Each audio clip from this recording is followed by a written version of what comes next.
Thank you for joining us on another edition of National Focus. I'm Jarna Hector. Coming up, 53 graduate from a disaster response training program. We'll bring you an update on the La Plaine Police Station construction project, and Dominica celebrates Jean Joseph, the 2013 Woman of Great Esteem. Stay tuned for details of these and other stories after the break. The black Zika fungus can survive on banana and plantain leaves even after they have been cut from the tree. Farmers and hucksters are encouraged to use alternate cushioning material when moving produce from farm to the market. Do not use banana and plantain leaves as cushioning. It is against the law to move banana and plantain trash from the field. Obey the law and stop the spread of black Zika today. Thank you for staying with us. The La Plaine community, which has been without a permanent police station since 1979, can see very obvious efforts being made toward the cause. 6 months after ground was symbolically broken for the structure, contractor Kelvin Henderson is reporting significant progress. Right now the project is the main building is about 33% complete. So we are well on the way with just about 1 week behind schedule, which we hope that we will catch up on time to finish this building at the end of August. Just ahead of us, we have the inspector's quarters, which we have presently now 75% complete with just the doors, windows, and the finishes that needs to be done. And this building will be done in the next 4 weeks. So at this time, the inspector's quarters will be completed, and the entire project will just be about 40% complete, with the rest of the work that needs to be done is the road, the site works, and the completion of the roof on the main building that is now being poured. On the work site, at least 15 skilled men, all from the La Plaine area, are employed. On that basis, constituency representative Honorable Peter Seja sees the project as more than a development for the security sector.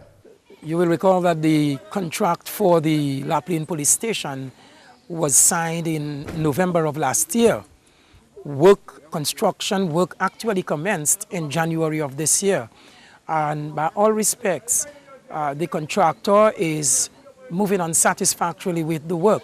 We have a number of individuals who are engaged in the actual construction, which to all intents and purposes is creating some economic activity within the constituency. Of course, as PAL rep, I would always anticipate, look forward to many more individuals being engaged on the project, but given the total workforce, the greater percentage of laborers and skillsmen are actually from the La Plaine and the Dalis area.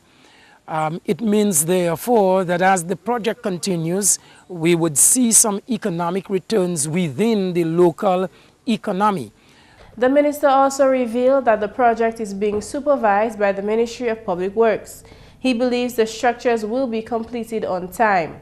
Honorable Seja commends the contractor for exhibiting diligence to the task, a task which means a lot to constituents. For us here in La Plaine, like I've said before, it has been a long-awaited project, and we anticipate that within short time the project will be completed, and La Plaine and the southeast, because actually it serves the area from Boudica onto Grand Fond, will have a brand new police station and inspector's quarters, and importantly, we will have the courthouse that will accommodate the sitting of the court, which currently is convened at the La Plaine Agricultural Training Center.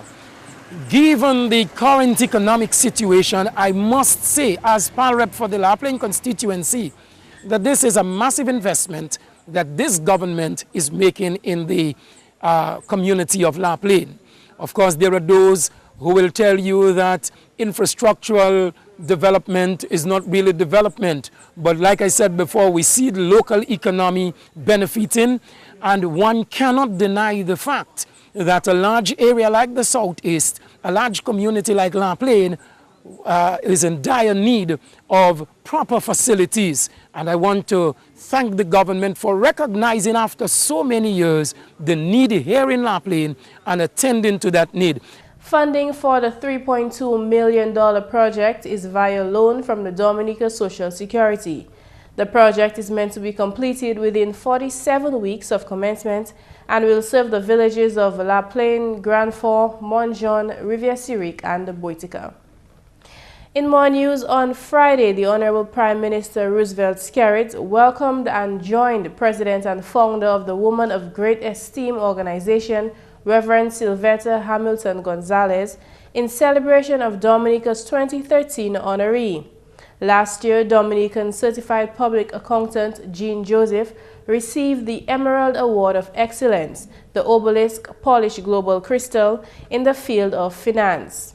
The Woman of Great Esteem Emerald Award of Excellence is presented each year to an extraordinary woman whose exemplary life achievements have brought prominence amongst her peers, honor from her community, and positive notoriety in her nation and the world. In her brief remarks, she gave special thanks to the Prime Minister and his government for preserving and upholding the standards of the Woman of Great Esteem Award. Honorable Prime Minister, these words are expressed to you. My most sincere thanks and appreciation to you for the high level of importance and attention that you, as leader of this country, have given to this award. Last year, I vividly recall that you took time off your busy schedule during the nation's parliamentary session to allow me to present this award to the government and people of Dominica. And for that, I am grateful. In addition to the highest level of recognition, Jean also received a citation from Mayor of the City of New York, Michael R. Bloomberg, and 2 citations from the Council of the City of New York. The Emerald Award will make its next stop to the country of the 2014 honoree to be presented there. Joseph voiced that she will continue to do her best to contribute to the further development of Dominica. And will work hard to make this nation proud. I live and work in the United States of America, and I am thankful for the opportunities that it has afforded me to give back to my homeland, Dominica. Dominica holds a special place in my heart and will always benefit from the blessings that I receive. President and founder of the Woman of Great Esteem, Sylvetta Gonzalez, said she is proud of Joseph's accomplishments and is positive that her recognition will inspire many. I am so proud of Jean and her accomplishment. Jean Joseph is a master accountant. A lot of our politicians in America has had her to be at the helm of their accounting system, and she has never failed. She knows the IRS laws like the back of her hand and have been there to advocate for all members of our society, whether they're in office or out of office. She is just a wonderful example of what women can do when they're given the opportunity. And we love her, and we understand that the reason why she had to come back and this award had to come to Dominica is so that it can inspire other women to know that they can do it. America loves her. I know our politician does, and many major organizations upon which board she sits are really excited about her accomplishment. Joseph was also accompanied by the 2005 honoree, Dr. Mishina Brooks, to the ceremony held at the Prime Minister's office. Dominica was one of the first countries to receive the award on its Virgin mission around the world. The Woman of Great Esteem Award is 18 years old. And in related news, on May 3, 2014, Dominican Carissa Etienne, director of the Pan American Health Organization, will join the ranks of 140 esteemed women from over 40 countries around the world. This was announced by President and founder of the Woman of Great Esteem organization, Sylvetta Hamilton Gonzalez, at the Prime Minister's office last week. The Honorable Prime Minister Roosevelt Skerrit says that his government has always drawn national attention to the achievements of Dominica's women. We have tried our best in this government to also recognize women. whether it's in the Parliament, whether it's National Day, awards, or in the cabinet, or in the various ranks in the public service. And publicly, I have always articulated a very clear position on women issues and so forth, because in large measure, the women are, in fact, the backbone of our society. And so we're very grateful for yourself and to be able to put such organization in place and be able to identify women of all walks of life and from all races and from all nationalities. Two other esteemed women, the Honorable Alex Boyd Knight, Speaker of the House of Assembly, and Lauren Bannis Roberts, former Minister of Government, were recipients of this prestigious Emerald Award of Excellence. Gonzalez gave special thanks to government for embracing the organization and being a member of the family of nations of esteemed individuals. I do give a special thanks to my Prime Minister, because if my obelisk was here, then this country become ours once our honoree has been honored. It's no longer that we just belong to one nation, we are nations of women, and so it becomes a collective one. Every Prime Minister is now our Prime Minister, every President is now our President, because we are women of great esteem, and women who have worked diligently to break the glass ceiling and to see light for ourselves, but also to shine light on the accomplishment of women that we want to inspire to move forward. To all of the other ministers who have joined us here, we thank you for your great involvement of the arrival, the stay, and now the departure, as we will take our obelisk back for our graduation. Thank you, my Prime Minister, and may God bless Dominica. The award will be presented to Dr. Carissa Etienne, currently resident in Washington, D.C., at the New York Ritz-Carlton Hotel in Central Park early next month. In other news, head of the Plants Protection and Quarantine Unit in the Ministry of Agriculture, Ryan Anselm, says the prevention of the Panama disease R4 from the Caribbean shores must be a regional initiative. This he expressed at a press conference last Wednesday. The conference was held by the Ministry of Agriculture in an effort to sensitize the public on the rapid spread of a relatively new disease affecting the global banana market. The Fusarium wilt Panama disease race 4 is a fungal plant disease of the roots of banana and plantain plants that is resistant to fungicide and cannot be controlled chemically. According to Anselm, measures are being taken by Dominica's government. However, he says, quote, "We cannot do it alone." Not only for Dominica, it has to be to prevent it from entering the Americas. Once it enters the Americas, there's a greater risk that it will enter Dominica. For example, if it's in Florida, we consider Florida to be very close to Dominica. Some people may say no. But once it is in Florida and Antigua and Jamaica, even and Venezuela and Cuba, it is a high risk to us in the Caribbean. It's something that we have to do together with the region. Dominica cannot work alone in preventing that disease. For example, the issue about customs and immigration, tracking where people travel, this is very important. The agriculture official noted that although the disease has not yet been detected in the Caribbean and Central America, there is increased potential of infection which poses serious threat to banana production on the island. He indicated that over the past years, trade and movement have tremendously increased, which also increases the risk of the disease's entry into Dominica. Anselm explained that there may be limitations in terms of quarantine. However, it is necessary to improve the systems and infrastructure at ports of entry. He informed that the United Nations Food and Agriculture Organization, the FAO, will soon host a regional meeting in Barbados to train farmers and health officials to identify and manage the Panama disease R4. Anselm appealed to all nationals to play their parts. It's going to be challenging. Resources are never available. to deal with invasive species. You're talking about millions of dollars to control an invasive species when it enters. We also have to improve on our biosafety system. Australia has a very good system, but they have some resources. We take too much things for granted in Dominica.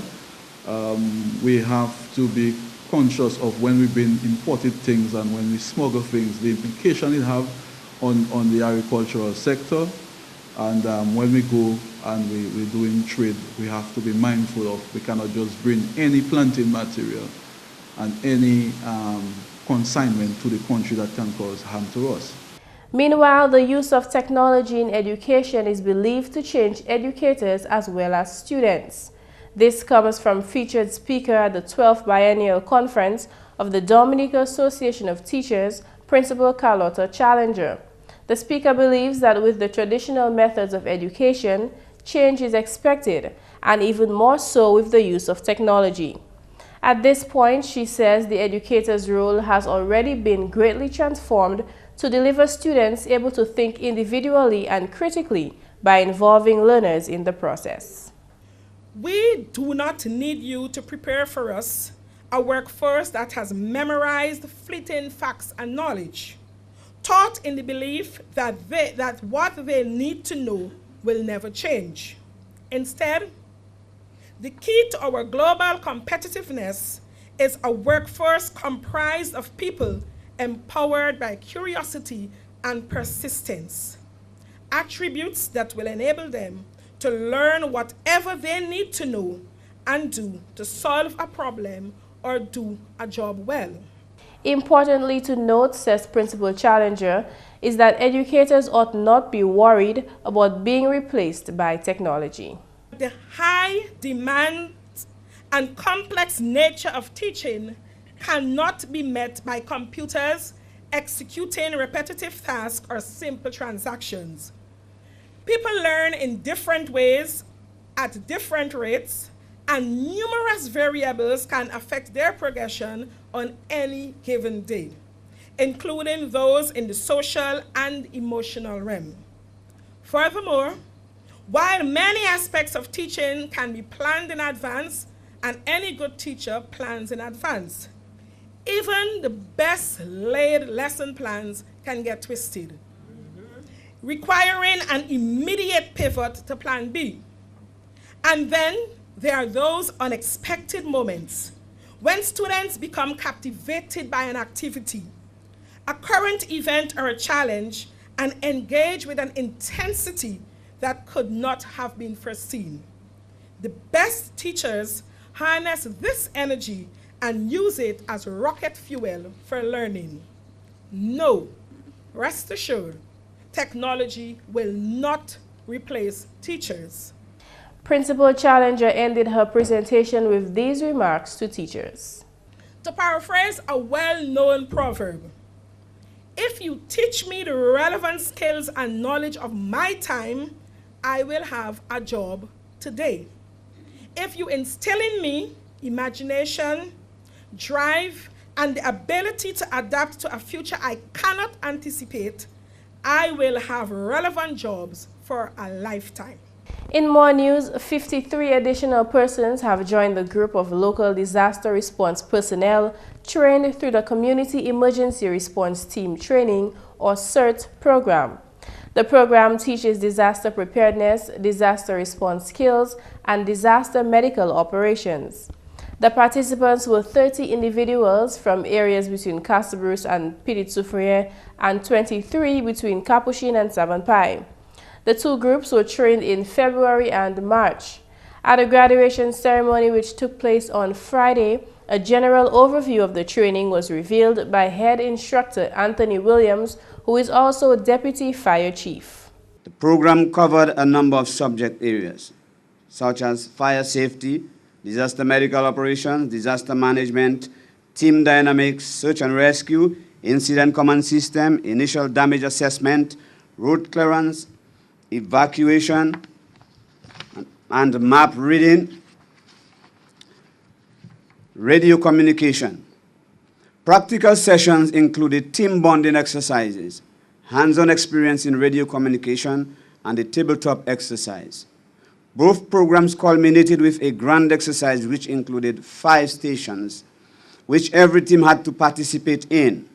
Indeed, the teams agreed that these exercises were challenging and demanding. However, there were many lessons learned from those activities. Nicholas Bruno is Permanent Secretary in the Ministry of National Security. The Government of Dominica, through the Ministry of National Security, Immigration and Labour, and more specifically the ODM, recognizes the important function the community plays in facilitating effective emergency response and the fundamental effects of the social and economic environment where effective response exists. The presence of effective emergency services, we believe, engenders social comfort, generally improves the feeling of safety and wellness for individuals within the community.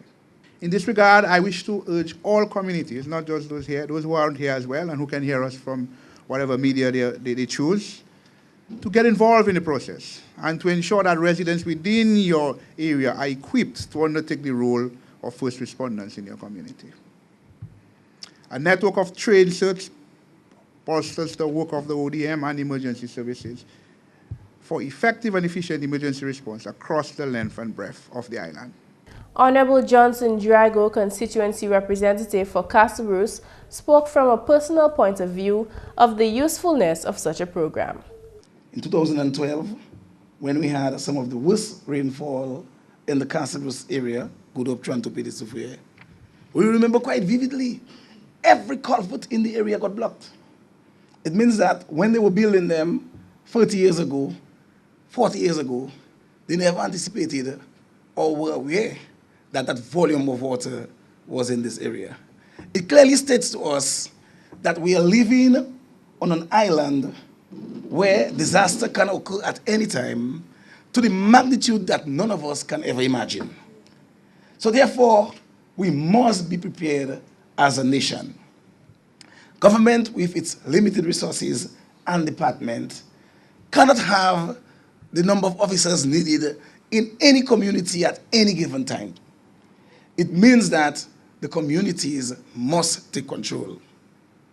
The communities must be prepared to educate themselves, challenge themselves, get themselves fit and qualified in a diverse skills as far as community management is concerned. Disaster mitigation being one of them. Coordinator of the Office of Disaster Management, Don Corriette, also addressed the gathering. Fresh from a Technical Advisory Council meeting in Barbados, where the objective was to seek ways to attract funding for such programs as CERT, Corriette affirmed that Dominicans individually and collectively should take responsibility for the sustainability of the CERT program. He stated further that residents ought to employ those well-known organic ways of disaster mitigation. We need, therefore, to begin to find creative and innovative ways in building our capacity to deal with and to manage some of the hazards that will continue to challenge us. We can do so by revisiting some of our indigenous ways used to protect ourselves from some of the natural hazards that we face. I mean, we used to do at a very community level slope stabilization using natural technologies, planting vetiver, doing contour lining, using windbreaks, using the contour drains, natural drainage, to protect us from floods and other natural phenomena when we get heavy rains, or doing some brush cutting around our houses to reduce the hazard of fires. The director called on the new graduates to be agents of change. And that's the news. Your tip of the day is next. Dominica is blessed with an abundance of water, but getting it to your home is an expensive venture. You have a responsibility to conserve water, to use it wisely. Remember the old adage, you never miss the water till the well runs dry. Think water, think life. If you've always used dairy milk, try soy milk once in a while. The plant-based food has the ability to reduce cholesterol and promote cardiovascular health. Unlike cow's milk, which can be high in cholesterol and saturated fat, soy milk is naturally cholesterol-free with a significant load of essential monounsaturated and polyunsaturated fatty acids. These fatty acids are commonly known as good fats. There are also evidences to show that regular intake of soy can further improve your blood profile and keep you safe from strokes and heart attacks. And that's all for this edition of National Focus. We always welcome your suggestions and your comments. Drop us an email at gis@dominica.gov.dm or visit our website news.gov.dm. Friend us on our Facebook page and be sure to like our GIS Dominica fan page. You can also catch up on past National Focus newscasts on our GIS Dominica YouTube channel. From all of us here on the GIS News Desk, thanks for watching and join us again next time on National Focus.